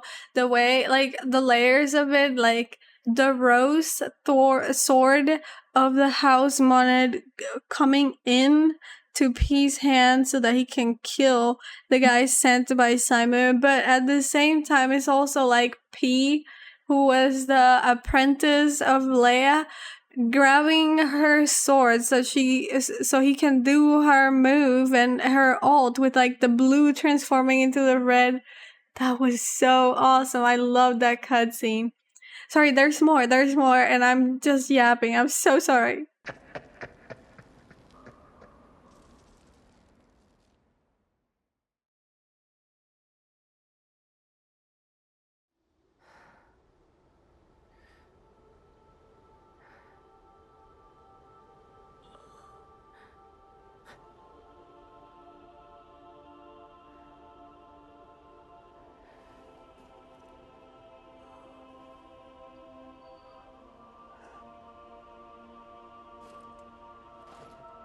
Thank you.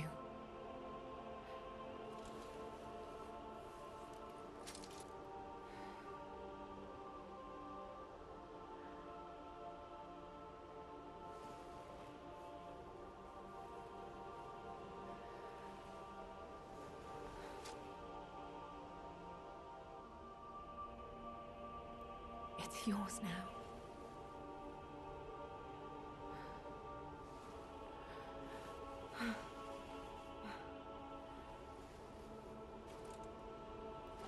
All this time, I wondered why you look so familiar. Now I know. Oh, like a Cinderella moment with the image of the Pietà as well. Just P disappears, then the sunrise, and we've seen this image of the Pietà several times during Lies of P. It is in the place where you can respec. It is where right at the very end of the game when Sophia is carrying you, and now here it's this like vulnerability of men taken care by like a motherly figure, and it's time of death, it's time of rebirth. It's after the sculpture from Michelangelo. But this shot right here was so beautiful. I was taking it all in when I was watching this. I'm sorry for interrupting. I feel like I'm dividing it in 3 pieces, into 3 topics that it covers in the scene. But it seems like she realized in her final moments here that he was her apprentice. Like, he was Carlo. He had Carlo's soul, especially after looking at Romeo's hand and seeing that he was kind of like still alive, still moving, even though his hand was like the hand of a robot. I feel like she got everything clicked together for her in that moment. And for that, you get a trophy, the rose memory, and the credits roll. This was an awesome game. I had so much fun playing this. I thought it was so well made, and it had the spirit of the base game, but it enhanced it at the same time. It's one of the most perfectly placed DLCs I have played. The images here at the end are really cool. They kind of speak of a time in Krat where things were normal. You see puppets of the future, you see the circus. I'm gonna let them play, and please enjoy.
I think these images are really cool and they truly offer a view as to how the world was before the balance was broken between, robots, awakened ergo, carcass disease, petrification disease.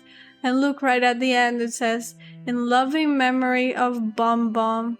Ah, the real cat. He was real and they put him in the game and he's no longer alive. Guys, I lost it there. I broke down so bad. You can't just show me pictures of little kittens and tell me that they're no longer alive and that I've been playing with them the whole time in the game. I felt so guilty for not having given him the collar in that very moment because I was saving those stupid discs. I didn't know if I needed them or not. I wasn't sure. And we get the picture of the family and an after credits cutscene. Sadly. I don't really know what this means, but we'll speculate afterwards.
I believe in you. Carry on. Don't forget, this is your story now. Oh, that was so terrible. So she's there, weaponless, defenseless, because she gave us a weapon. And Geppetto comes in, and we get to see him opening the box where the real body of Carlo is, with like the fake puppet or whatever, the evil puppet. And I mean, we can only assume what has happened. We get True Combat Gear Collector after that credit scene. We get a secret room key, the leader's mask, the leader's battle apparel, and the Monad Rose sword. I think she has to have died right then and there. Given the ominous way in which he opens the box, nothing good could have come of that. She looks so resigned. So that made me wonder, is the white butterfly her? Because she says, I believe in you now. In her dying, did she create this loop, this little thing that we went to visit? Seems like the only person that we really had contact with that we know, that we don't know where their body is or their death. I don't know, it's so strange. We have a couple of stories that remain. We wake up, but there is still a couple of things we can do before closing this story. I hope you guys enjoyed watching me walk through this DLC. In the past, still, in the Eventide Hotel Krat, we can go into Leia's room and take a look at her room at Hotel Krat and everything she had there.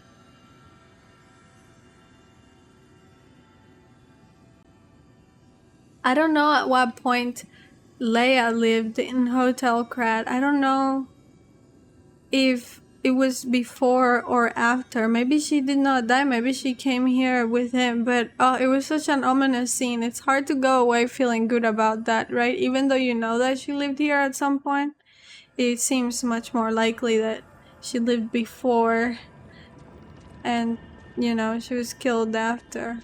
Not sure. It's hard to tell. I also doubt that the white butterfly would be Leia because her head is red and she doesn't have any mention of really strong ergo or anything like that. I'm not sure, but you can follow around a bunch of things here. They all lead to the center of Hotel Crad, but there is one branching out that sort of asks us to go upstairs. Everyone is gone now. It's like we're in a floating dream with all the butterflies telling us what to do. It's really cool.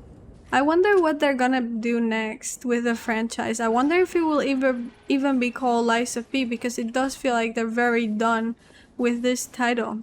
It's such a purposefully made game though.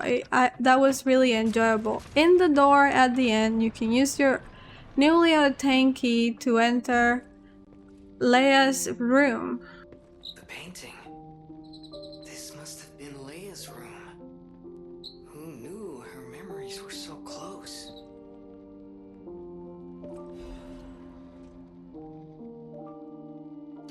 My dearest Carlo, listening to this song always reminds me of you. Do you remember the time we all gathered to play this piece together? We were happy then. They were precious, if all too short moments of happiness. Perhaps those times were so precious because of their brevity. Why is it that we humans always look for more when happiness is already in our grasp? I couldn't appreciate what we had then, but that wasn't because I found you tiresome. After breaking ties with the Monad family, I was lost. I could barely take care of myself. So taking responsibility for you and Romeo, it was more than I could bear at the time. But in the end, you two saved me. You washed away all the spite and hatred in my heart. Legendary Stalker. A worthless title. That cruel end should never have been your fate. It was only when I held your pale, cold face in my hands that I understood that we should have stayed together. That I should never have left the two of you. But now you belong to the past. I shouldn't cry. It happens to us all. Eventually, I will join you there as well. No one lives forever. So in time, we will meet again. And in that moment, my wish is that I get to sit with you as the light of the sunrise washes over us, and we share a love together. Your teacher, Leia.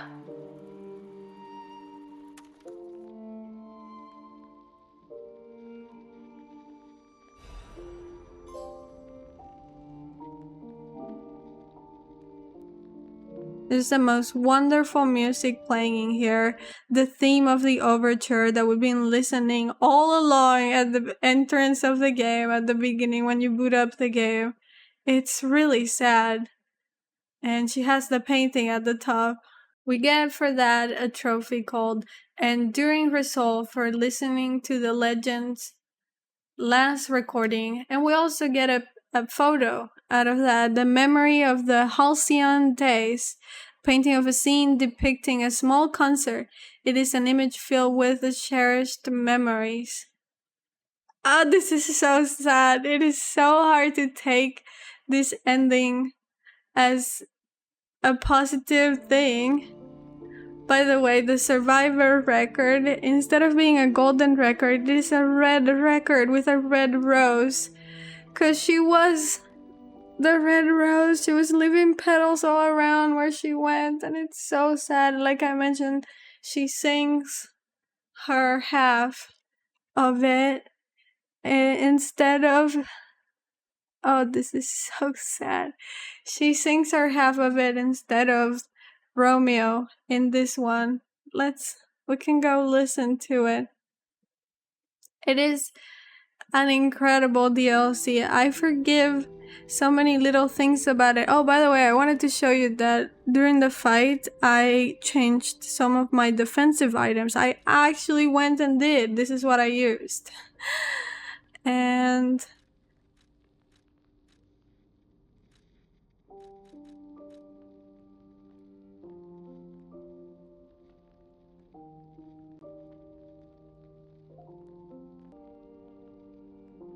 we got Monad's Rose Sword as well from that.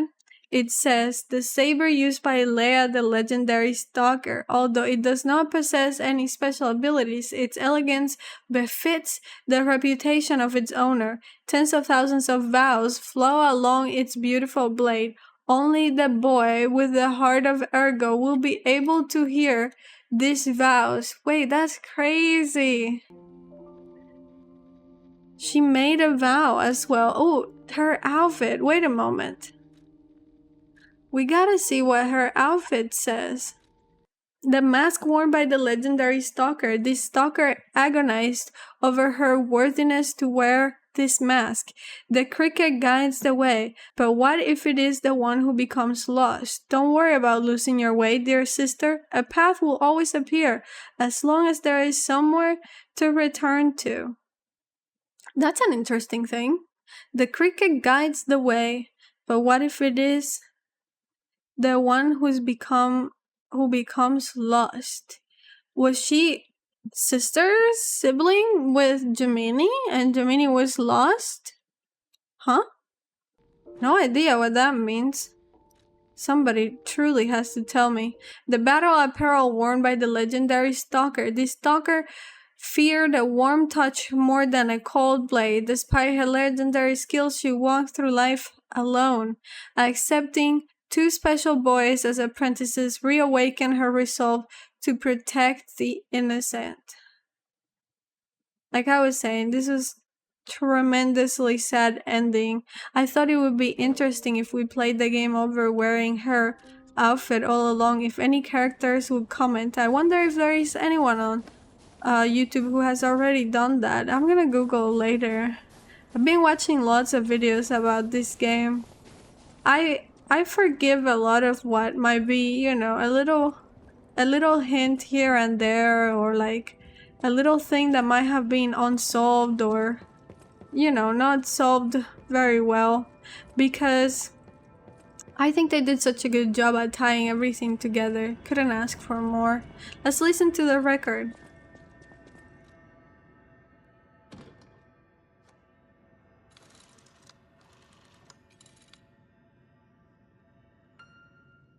We get Memories Melody for that, and that completes all of our trophies, by the way.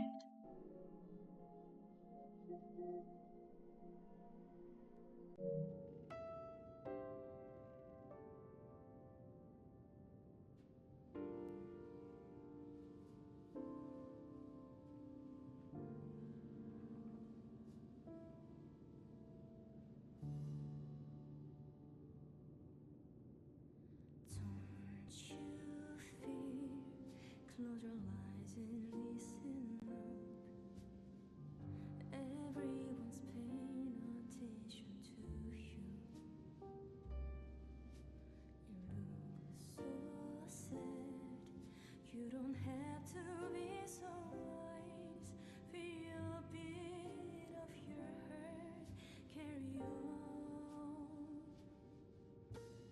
Please forget about your past fears and trust yourself now. No turning back. Just keep the flame alive inside of you. And there's no need for tears.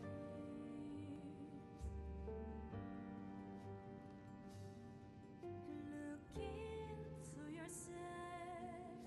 Don't cry no more. If you're here, we are not scared anymore. I know that we will be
Don't cry no more. If you're here, we are not scared anymore. Oh, don't cry no more. If you're here, we are not scared anymore.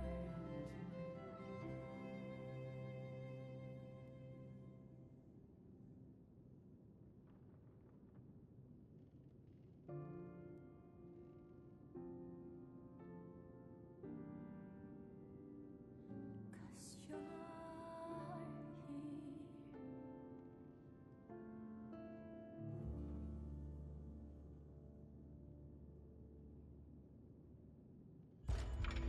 At the end of this, you feel warmth, which is unlike any other golden record or regular record in the game. So it is very important in my opinion. We can also do other things before leaving. I wanna leave! Wait, we're gonna do a couple more things. I wanted to show you my final stats in regards to vitality and technique that I went for. I also have a couple of the Easter eggs that we have to check on how it affects time. So let's travel to the regular Hotel Krat. As you can see, the painting is marked there, but we also have City Hall, where we know Rosara said she would be waiting for us. So going back there, and I'm zooming you around.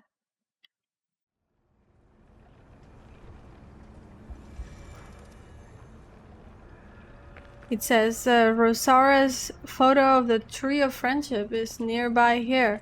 So if you follow to the left, by the way, I haven't picked anything in the base game because it's like the third time in the playthrough that I played the base game, so I was just zooming through the bosses and stuff at that point.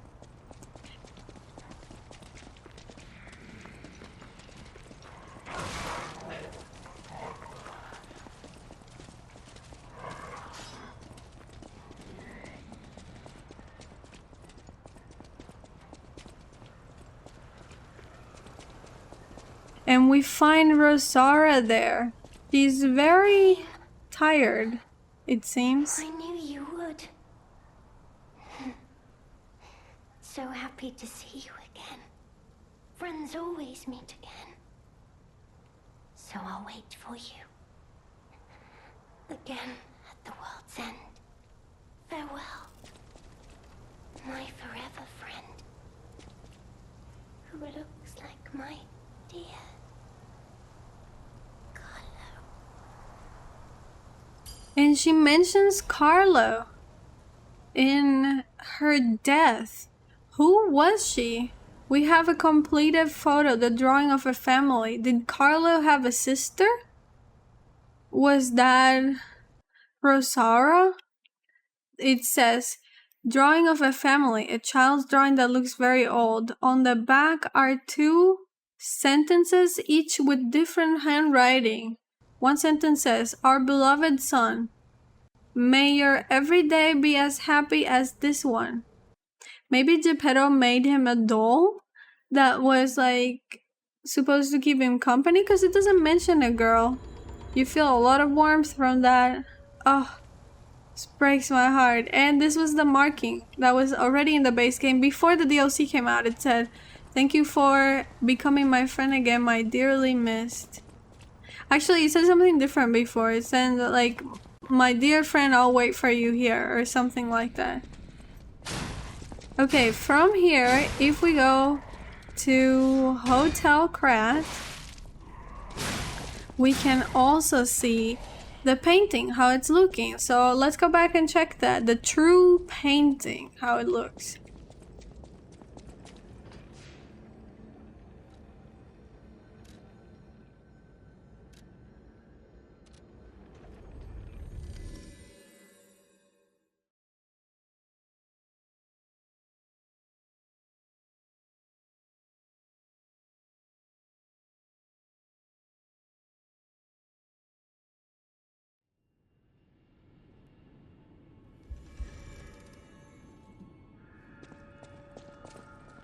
We touch it, and all the grime of the years disappears to reveal a beautiful field with brilliant blue sky.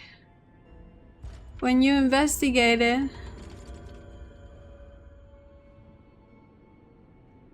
it says Goddard's Painter Sky.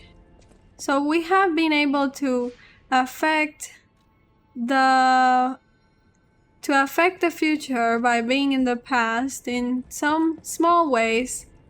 Nothing major, but unfortunately we weren't able to save them.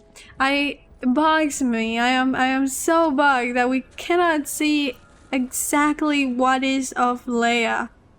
I would love to have more Look at it.